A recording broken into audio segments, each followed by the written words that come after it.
ang mga salita po ng ating Diyos na buhay. Sa aklat po ng John chapter 4, no, basahin po natin. John chapter 4, mga kapatid, verse 1 up to verse 24. Okay? John chapter 4, verse 1 up to verse 24. Salitan po tayo sa pagbabasa po ng salita ng Diyos sa King James Version. Mauna po ako, mga kapatid. When therefore the Lord knew how the Pharisees had heard that Jesus made and baptized more disciples than John,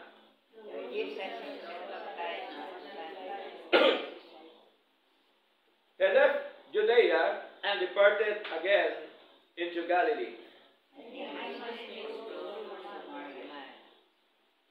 Then cometh he to a city of Samaria, which is called Sychar, near to the parcel of ground that Jacob gave to his son Joseph.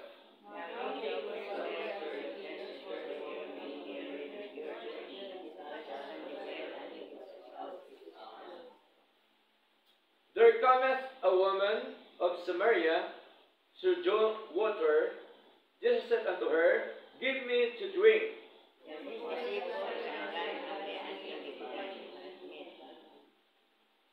Then said the woman of Samaria unto him, How is it that thou, being a Jew, askest drink of me, which am a woman of Samaria?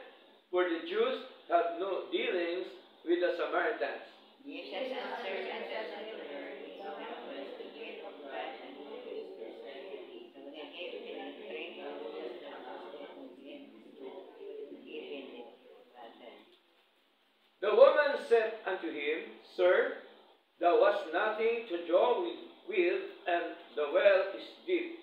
From whence then hast thou that living water?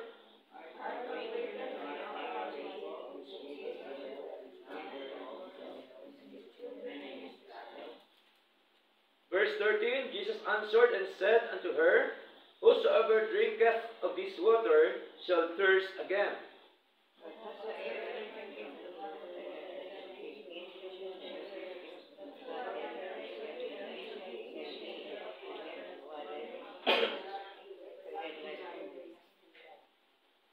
The woman said unto him, Sir, give me this water, that I thirst not, neither come either to draw.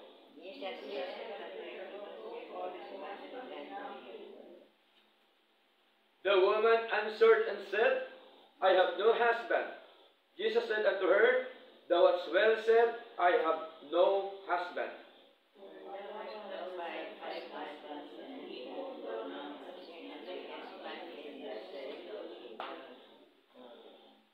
The woman said unto him, Sir, I perceive that thou art a prophet.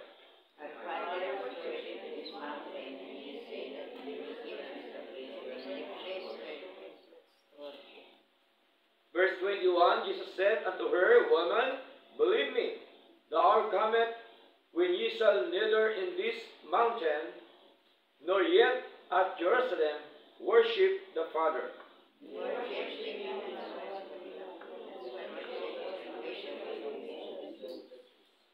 Verse 23, But the hour cometh, and now is, when the true worshippers shall worship the Father in spirit and in truth. For the Father seeketh such to worship Him. Sabay-sabay po sa verse 24. God is a spirit, and they that worship Him must worship Him in spirit and in truth. Purihin po ang Diyos sa pagkabasa ng kanyang buhay at banal na salita. Tayong lahat